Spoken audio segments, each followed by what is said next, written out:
Hello, my dear viewers and my dear subscribers. I warmly welcome you to my channel English Made Easy. I once again, I heartfully pay my gratitude towards you for encouraging me a lot. సరే, గత వీడియోలో మనం main verbs కాకుండా helping verbs అనేటటువంటి ఏ విధంగా ఉంటాయని మనం తెలుసుకున్నాం. మెయిన్ వెర్బ్స్ ఎంత ఉపయోగపడతాయో మెయిన్ హెల్పింగ్ వెర్బ్స్ కూడా అంతే ఉన్నాయి. కేవలం 24 ఉంటాయి, కానీ అన్ని వాక్యాల్లో కూడా ఇవి ఉపయోగించబడటానికి అవకాశం ఉంది. సో ఆ విధంగా మనం ఎస్టర్డే ప్రైమరీ హెల్పింగ్ వెర్బ్స్ చూసాం. మనం ఇవి 3 రకాలని చెప్పుకున్నాం. ఏంటి అవి? Be forms, is, was, are, were, am అనేటటువంటివి. ఇవి వాటి యొక్క స్థితిని తెలియజేస్తుందని చెప్పుకున్నాం. అదేవిధంగా action verbs do, does, did, ఇది క్రియలను తెలియజేస్తుందని. అదేవిధంగా పొసెసివ్, ఒక ownership, have, I have a car, ఈ విధంగా మొత్తం ఇవి 11 చూసాం మనం. ఈరోజు ఆ హెల్పింగ్ వెర్బ్స్లో చాలా ముఖ్యమైనటువంటిది మోడల్ వెర్బ్స్ అనేటటువంటి వాటిని మనం ఈరోజు చూడబోతున్నాం. అవి వాక్యంలో ఏ విధంగా ఉపయోగపడతాయి, ఇవి ఎన్ని రకాలు? ఇవి 13 ఉంటాయి. ఆల్రెడీ మనం ప్రైమరీ వెర్బ్స్ ఏమో, హెల్పింగ్ వెర్బ్స్ ఏమో 11 చూసాము. ఇవి 13 ఉంటాయి, మొత్తం 24 ఉంటాయి. చూడండి, ఆ దానిలోకి వెళ్ళే ముందు నేను మరికొన్ని ఇంపార్టెంట్ వెర్బ్స్ తీసుకోవటం జరిగింది, మనకి ఎక్కువగా వాడుకలో వచ్చేటటువంటిది. ఇక్కడ నేను తెలుగు రాసేటటువంటిది ఈ ఒక్క పదానికే అర్థమండి, అన్నిటికీ కాదు. అండర్స్టాండ్, అర్థం చేసుకునుట, అండర్స్టూడ్, అర్థం చేసుకున్నాను అని అర్థం అనమాట. ఇది దీనికి, ఇది జరిగిపోయిన క్రియకి, ఇది జరగబో క్రియ కాదు. ఇది పాస్ట్ పార్టిసిపుల్, దీనికే షల్లగాని వెలుగాని పెడసలే. రైట్, వ్రోట్, రిటర్న్, వ్రాయుట. విన్, వన్, వన్, గెలుచుట. వీప్, వెప్ట్, వెప్ట్, ఏడ్చుట. వైండ్, విండ్ అనకూడదండి. విండ్ అంటే గాలి, నౌన్ అయిపోద్ది. వైండ్ అంటే చుట్టుట అని వస్తుంది. సహజంగా ఈ వైండింగ్ అనేది మనకు ఫ్యాన్లో ఈ కాపర్ వైరు చుట్టేసి ఉంటుంది, అది కాలిపోద్ది. మనం వెళ్ళిన వైండింగ్ కాలిపోయింది అంటాడు, మళ్ళీ వాడు కాపర్ వైర్ తీసుకుని చుట్టలు చుట్టి మనకి ఇస్తూ ఉంటాడు. వూండ్, వూండ్, వూండ్ అంటే గాయం అని కూడా ఉంది. ఇక్కడ వూండ్ అంటే పాస్ట్ టెన్స్, చుట్టబడిన అని అర్థం. వైండ్ ఇక్కడ విండ్ కాదు, ఇది వూండ్ కాదు. విండ్, వూండ్, వూండ్, చుట్టుట అని అర్థం. వరి, ఆందోళన చెందుట. Worried, worried. అలాగే విరిగిపోవుట, వ్రెక్, వ్రెక్కడ, వ్రెక్కడ. ఈ విరిగిపోవుట అనేటటువంటిది సహజంగా షిప్స్కి ఎక్కువగా ఉపయోగిస్తారు. సముద్రంలో ఉండే షిప్లు ఆటోమేటిక్గా దేనికి కొండకో లేకపోతే వేరే షిప్కి తగిలి యాక్సిడెంట్ అయిపోయి రెండుగా విడిపోవటాన్ని వ్రెక్ అంటారు. ఆ సందర్భంగా మనం వాటిని ఉపయోగిస్తున్నాం. సరే, ఇప్పుడు మనం మోడల్ హెల్పింగ్ వెర్బ్స్లోకి వెళ్దాం.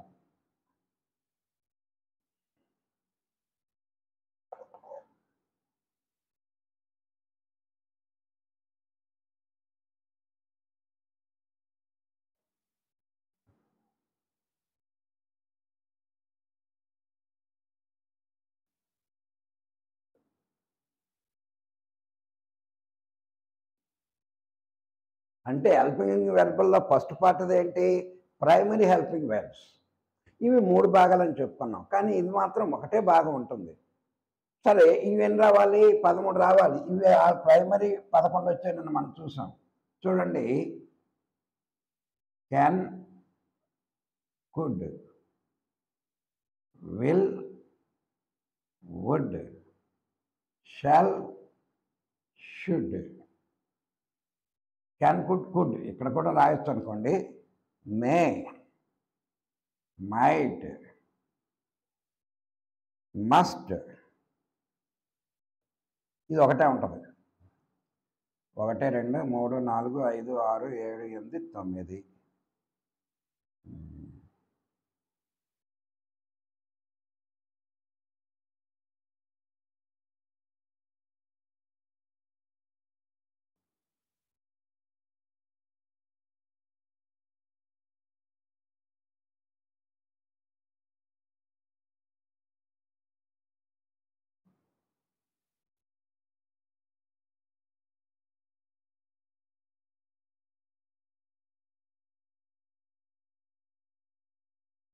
ఇది ఇది ఒక భాగం, ఇది ఒక భాగం. ఇది ఎందుకు ఎలా రాస్తున్నాను తర్వాత చెప్తాను.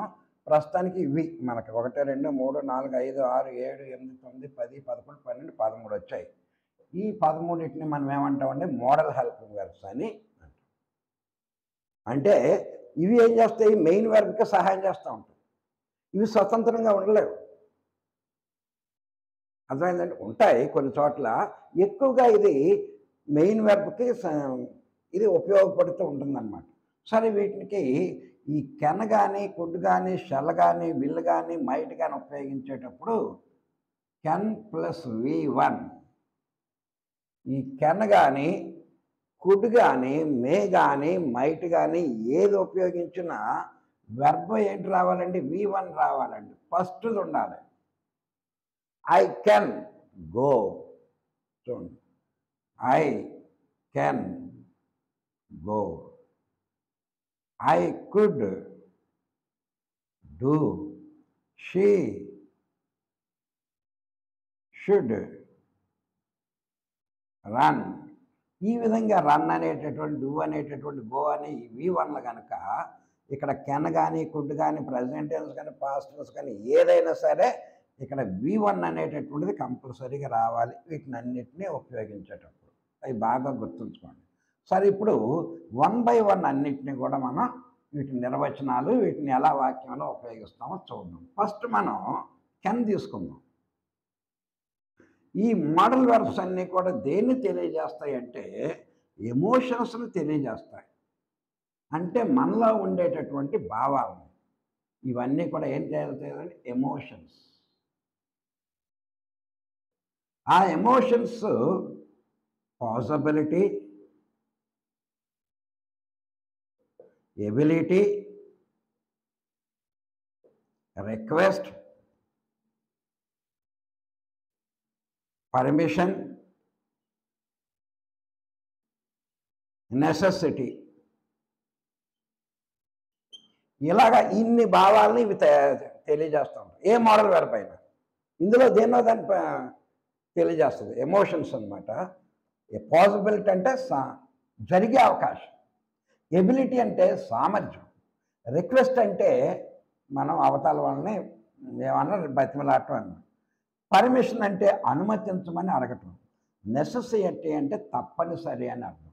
సో ఫస్ట్ మనం 13లో మనం తీసుకునేది ఏంటంటే కెన్. ఈ కెన్ అనేటటువంటి మోడల్ వెర్బ్ వచ్చినప్పుడు దాని పక్కన కంపల్సరీగా V1 అనేటటువంటిది రావాలి. ఈ కెన్ అనేటటువంటిది దేన్ని తెలియజేస్తుందండి? ఈ ఎబిలిటీని తెలియజేస్తుంది, సామర్థ్యాన్ని తెలియజేస్తుంది. చూడండి, ఐ కెన్ సాల్వ్, నేను పరిష్కరించగలను. హీ కెన్ స్విమ్, అతడు ఈదగలడు. దే కెన్ డూ, వారు చేయగలరు.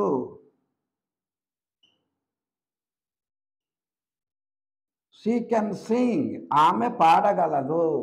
ఈ విధంగా ఇవన్నీ కూడా సామర్థ్యాలే.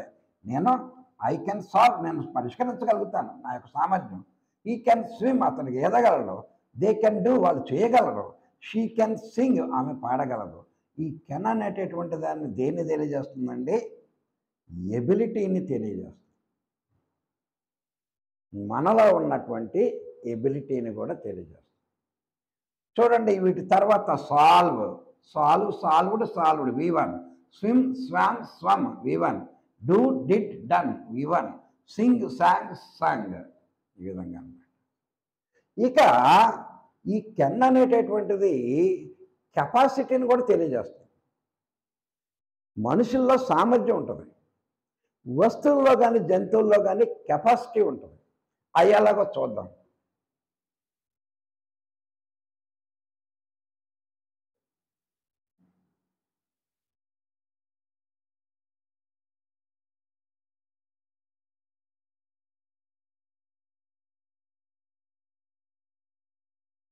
చూడండి, దిస్ లారీ, ఇది ఒక వస్తువు.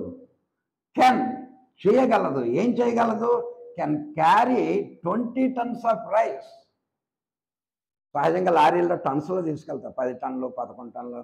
ఇప్పుడు ఎక్కువ టైర్లు ఉన్నటువంటిది అంటే 20 టన్నులు 30 టన్నులు కూడా పెద్ద పెద్దవి ఉంటాయి. ఇక్కడ దీన్ని ఏం చేస్తుంది, ఇక్కడ కెన్ అనేది దేన్ని తెలియజేస్తుంది, సామర్థ్యాన్ని అంటే కెపాసిటీని తెలియజేస్తుంది. దేని కెపాసిటీ, లారీ కెపాసిటీ.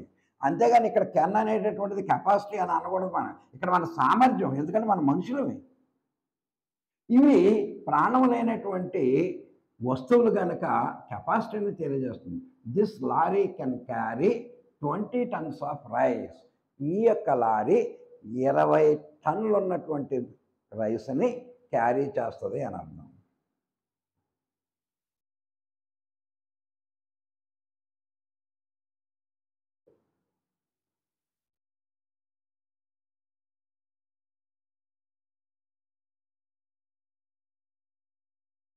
ఏ పొక్కులైనా గిక్కులైనా అలా ఉందనుకోండి, it can lift heavy load.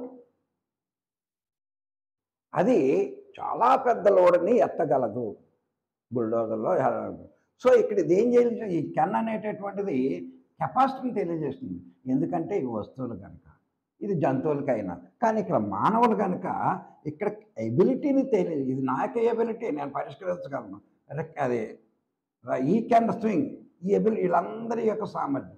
So Kenni ఈ విధంగా మనం ఉపయోగించాం. ఒకటి ఏంటంటే మన యొక్క సామర్థ్యం, రెండవది కెపాసిటీ. ఇక కెన్ తర్వాత వచ్చేటటువంటిది కుడ్.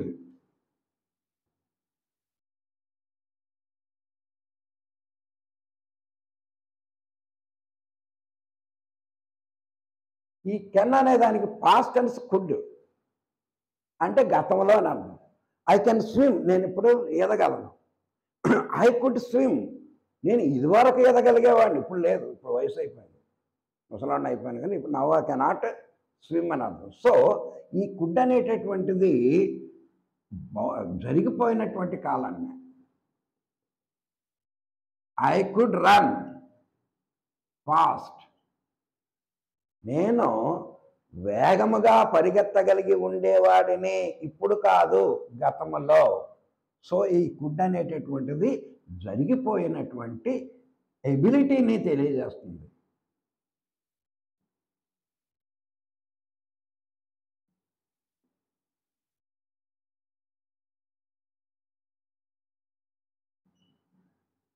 దే కుడ్ స్టడీ లా, వారు లా చదవగలిగే స్థితిలో ఉండేవారు, కానీ ఇప్పుడు చదివే స్థితిలో లేరు. సో ఈ కుడ్ అనేటటువంటిది ఎబిలిటీనే తెలియజేస్తుంది, ఇది సామర్థ్యాన్నే తెలియజేస్తుంది. కాకపోతే జరిగిపోయినటువంటి కాలంలో సంబంధానికి తెలియజేస్తుంది. ఇక నెక్స్ట్ కెన్ అయిపోయింది, కుడ్ అయిపోయింది. ఈ కుడ్ అనేటటువంటిది రిక్వెస్ట్ కూడా పనిచేస్తుందండి. మనం ఇప్పటి వరకు కెన్ కానీ కుడ్ కానీ ఎబిలిటీకే చూసాం మనం, కానీ ఇక్కడ రిక్వెస్ట్ అది ఎలాగో చూద్దాం. Could you please lend your bike, దయచేసి నీ యొక్క బండిని నాకు ఇస్తావా. అది మామూలుగా అడిగితే ఇస్తాం, రిక్వెస్ట్ చేస్తే ఇస్తాం మనం. నీ బండి ఎవరా అంటే ఇస్తాం, ఆడ ఎవడని బాగా క్లోజ్ ఫ్రెండ్ అయితే తప్ప. సో ఇక్కడ దేన్ని తెలియజేస్తుంది కుడ్ అనేటటువంటిది, could you please lend your bike, నీవు దయచేసి నీ బైక్, లేదా could you lend your cell. ఇక్కడ ఏం చేస్తుంది ఈ కుడ్ అనేటటువంటిది, ఎబిలిటీతో పాటు ఇక్కడ రిక్వెస్ట్ని తెలియజేస్తుంది. సో ఈ మోడల్ వెర్బ్స్ అన్నీ వీటిలో దేన్నో దాన్ని తెలియజేయాలి. సో ఈ విధంగా కెన్ కుడ్ అయిపోయింది. తర్వాత మే మైట్ చూద్దాం.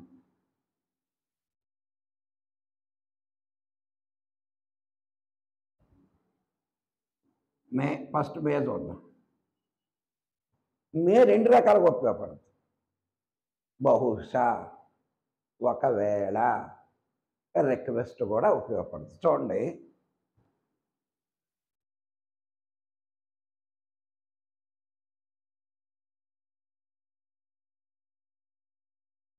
I may go to London, I may go to London, నేను లండన్కి వెళ్ళవచ్చు. చూడండి, మే తర్వాత గో అనేటటువంటి V1 వెర్బ్ వచ్చింది, బాగా గుర్తుంచుకోవాలి, తప్ప వేరే రాకూడదు. ఐ మే గో, నేను వెళ్ళవచ్చు. బహుశా వెళ్ళవచ్చు, పాసిబిలిటీ. ఇక్కడ ఏం తెలియజేస్తుంది? పాసిబిలిటీని తెలియజేస్తుంది ఇక్కడ మే అనేటటువంటి. ఇట్ మే రైన్స్, రెయిన్ అనకూడదండి, రైన్స్ అనాలి. ఇట్ మే రైన్స్, వర్షం రావచ్చు, ఇది పాసిబిలిటీ. వస్తే వస్తా లేకపోతే లేదు, అది వేరే విషయం. సో ఈ విధంగా మే అనేటటువంటిది పాసిబిలిటీని తెలియజేస్తుంది. మరి మైట్ దేన్ని తెలియజేస్తుంది? మే యొక్క పాస్ట్ టెన్స్ ఏంటండి? మైట్. ఇది కూడా పాసిబిలిటీనే తెలియజేస్తుంది. మైట్ అంటే ఏంటి? గతము. ఐ మైట్ స్టడీ ఎంబీబీఎస్, నేను ఒకవేళ ఎంబీబీఎస్ చదివి ఉండేవాడినేమో, కానీ కామర్స్ చదివాను అని మనం అనుకుంటాం కదా. సో ఇది పాస్ట్ టెన్స్ తాలూకా మే యొక్క అంటే ఏంటంటే ఐ మైట్ స్టైడ్ ఇన్ యుఎస్ఏ, ఒకవేళ నేను యుఎస్లో I might stay in USA, ఒకవేళ యుఎస్లో ఉండేవాడినేమో, కానీ అలా లేదు. సో ఈ విధంగా ఇక్కడ మైట్ కానీ మే కానీ పాసిబిలిటీని తెలియజేస్తుంది. ఇది ఇంకో విధంగా కూడా, ఇది పాస్ట్ టెన్సే కాదు, ప్రజెంట్ టెన్స్గా కూడా తెలియజేస్తుంది. అలాగ చూడండి.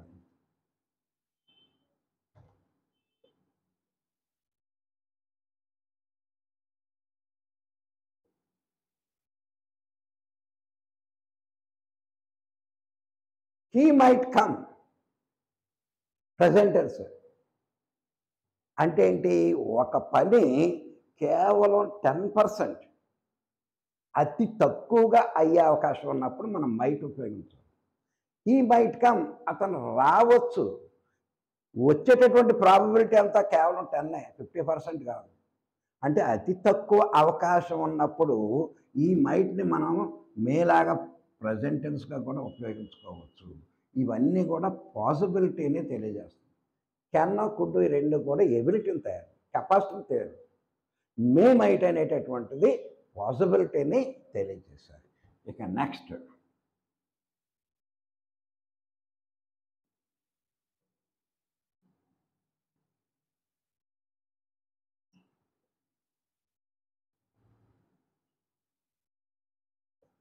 ఒక వ్యక్తి ఏదో బాధపడుతున్నాడు. You should go to doctor, నీవు డాక్టర్ దగ్గరికి వెళ్ళాలి. దీన్ని ఏమంటామంటే సజెషన్,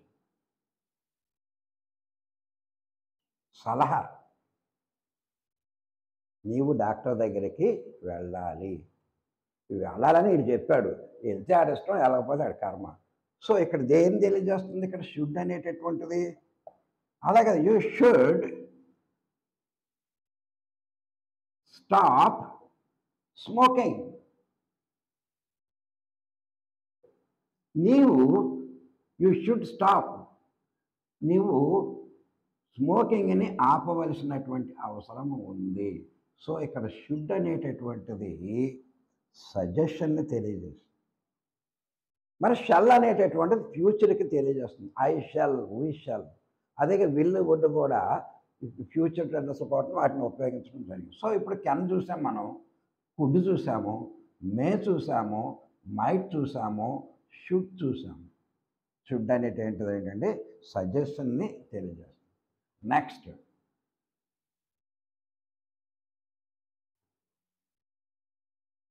మస్ట్.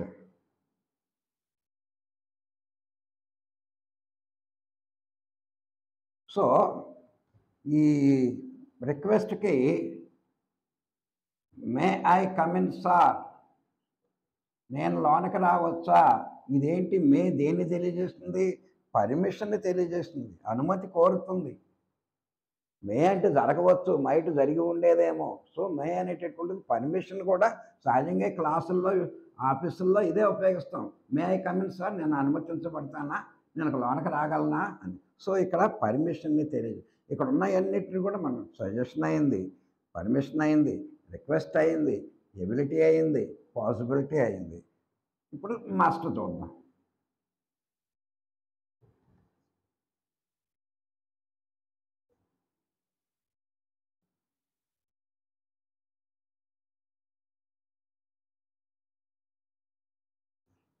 మస్ట్ తప్పనిసరి. You must go to town. నువ్వు తప్పనిసరిగా టౌన్కి వెళ్ళాలి. సో ఈ మస్ట్ అనేది దేన్ని తెలియజేస్తుందండి? నెసెసిటీని తెలియజేస్తుంది. ఎబిలిటీ ఏమో కెన్ కుడ్ తెలియజేసినాయి, మే మైట్ ఏమో పాసిబిలిటీని తెలియజేసాయి, మే అనేది రిక్వెస్ట్ని తెలియజేస్తుంది, మే అనేది కుడ్ అనేటటువంటిది రిక్వెస్ట్ని తెలియజేస్తుంది, మే అనేది పర్మిషన్ తీసుకుంది, ఇక్కడ you should go to doctor అనేది సజెషన్స్ తెలియజేస్తుంది, ఇక్కడ నెసెసిటీని తెలియజేస్తుంది. You must go to town. నీవు తప్పకుండా. She must study hard to pass. ఆ అమ్మాయి తప్పకుండా కష్టపడి చదవాలి. ఎందుకు? పాస్ అవ్వాలంటే. సో ఈ విధంగా మస్ట్ అనేటటువంటిది, సో కెన్ చూసాం, కుడ్ చూసాం, షుడ్ చూసాం, మే చూసాం, మైట్ చూసాం, మస్ట్ చూసాం. ఆ విల్లు షెల్లలో ఈ అవసరం లేదా, ఈ ఫ్యూచర్లో వస్తాయి. ఇకపోతే నెక్స్ట్ వచ్చేటటువంటి ఏంటంటే, ఇవన్నీ అయిపోయినాయి కదండి, నెసెసిటీకి అన్నిటికీ need to, ought to, use to,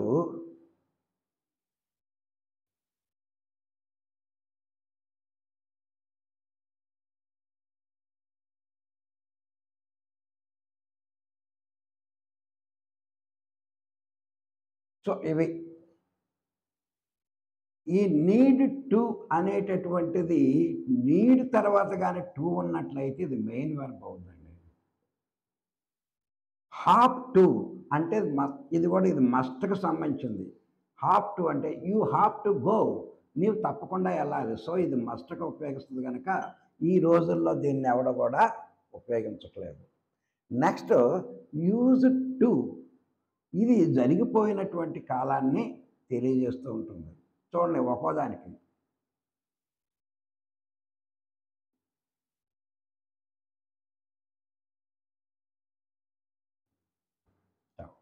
I need to go town.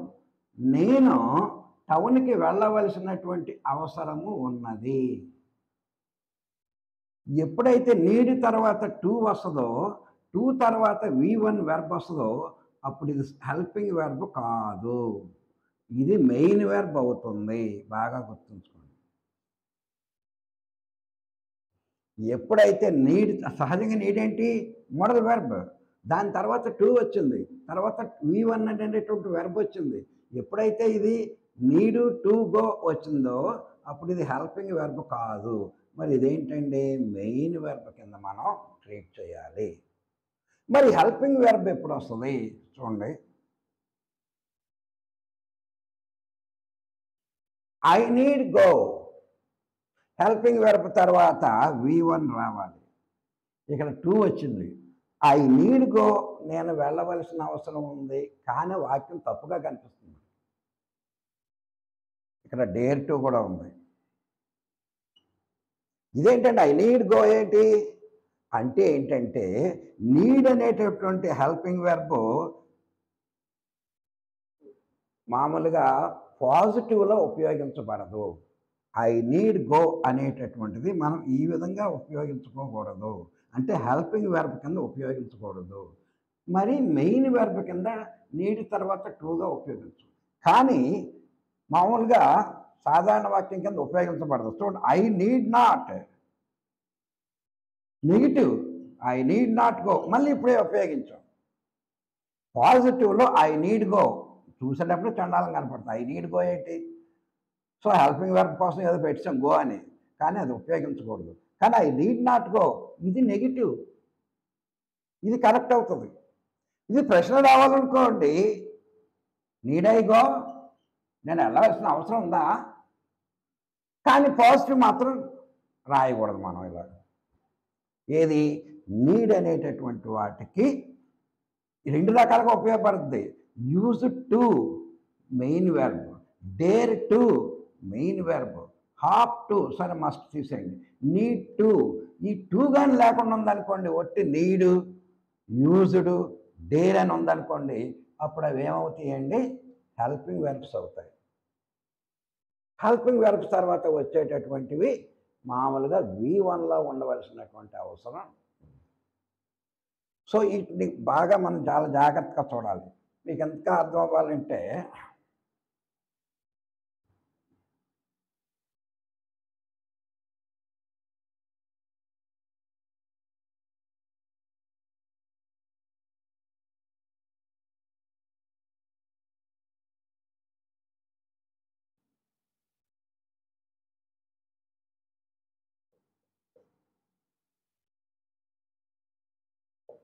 She needs to play. సహజంగా హెల్పింగ్ అది మోడల్ కానీ ప్రైమరీ వెర్బ్స్ కానీ ఎస్ చేరదు. మెయిన్ వెర్బ్లకే ఎస్ చేరదు థర్డ్ పర్సన్ కనుక. ఇక్కడ నీడ్కి ఎస్ చేర్చాం. నీడ్స్ ఎప్పుడైతే అన్నామో ఇది మెయిన్ వెర్బ్ అయింది. పైగా టు అనేటటువంటి ప్రిపోజిషన్ ఉంది. పైగా V1 అనేటటువంటిది. ఇక్కడ ఇది మెయిన్ వెర్బ్ కింద ఉపయోగపడుతుంది, అంతేగాని ఇది సహాయక క్రియ కాదు. దీన్ని మనం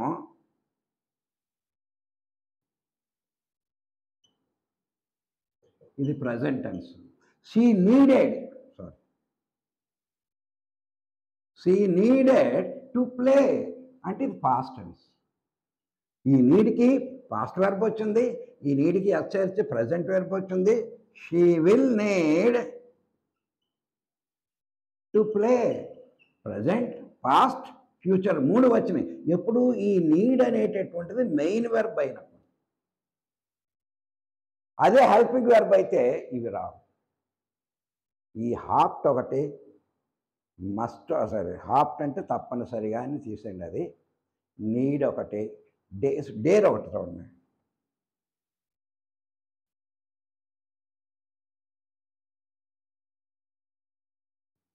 ఐ డేర్ టు హంట్.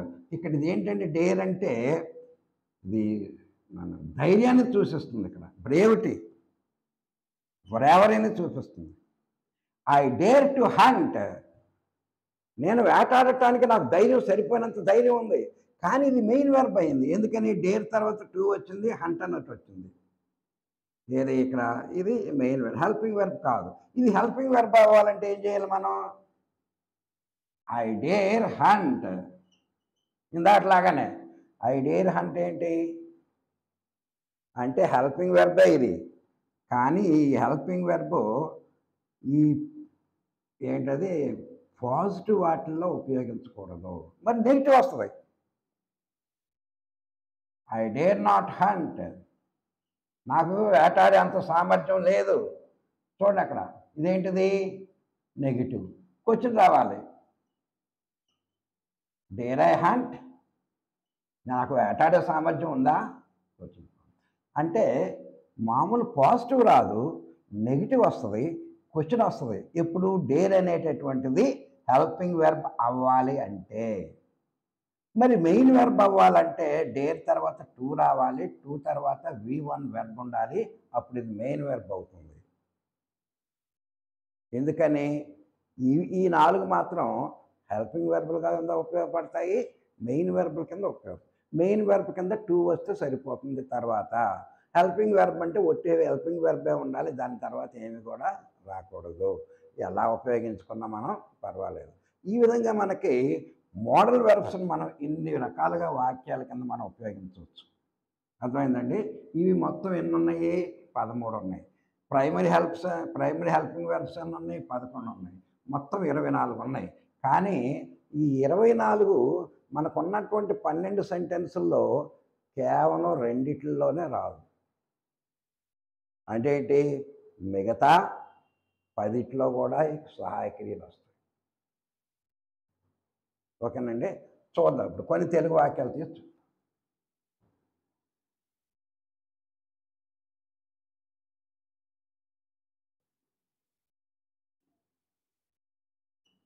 ఇది తెలుగు ట్రాన్స్లేషన్. రవి చాలా స్థితిమంతుడు అంటే ఏంటి? మనకి రవి చాలా ధనికుడు అని అర్థం. So Ravi is a rich man. So ఇక్కడ ఈజ్ అనేటటువంటిది ఇక్కడ క్రియ జరగట్లా, ఏం క్రియ లేదు. తింటున్నాడా, పడుకుంటున్నాడా, పాడుతున్నాడా, ఏమీ లేదు. ఉన్నాడు. ఏమై ఉన్నాడు? ధనికుడై ఉన్నాడు. ఇది యొక్క యాక్షన్, ఇతని యొక్క పొజిషన్ని తెలియజేస్తుంది. సో ఇది బీ ఫార్మ్. ఈ బీ ఫార్మ్లోనే ఏం తెలియజేస్తుందండి? అతడు ధనికుడై ఉన్నాడు. ఇది చూడండి. Ravi is working in the field. చూడండి, ఇక్కడ ఈజ్ అనేటటువంటిది బీ ఫార్మే, కానీ ఇక్కడ V3 అనేటటువంటి వెర్బ్ వస్తుంది. అంటే కంటిన్యూస్ టెన్స్ని తెలియజేస్తుంది. 2 వెర్బులు ఉన్నాయి. ఇదేమో హెల్పింగ్ వెర్బ్. ఇక్కడ ఒకే ఒక వెర్బ్ ఉంది. ఇదే హెల్పింగ్ వెర్బ్, ఇదే మెయిన్ వెర్బ్ కింద ఈ వాక్యాన్ని అంతా కూడా అర్థవంతంగా నిలబెట్టగలుగుతుంది. అర్థమైందండి? అలాగే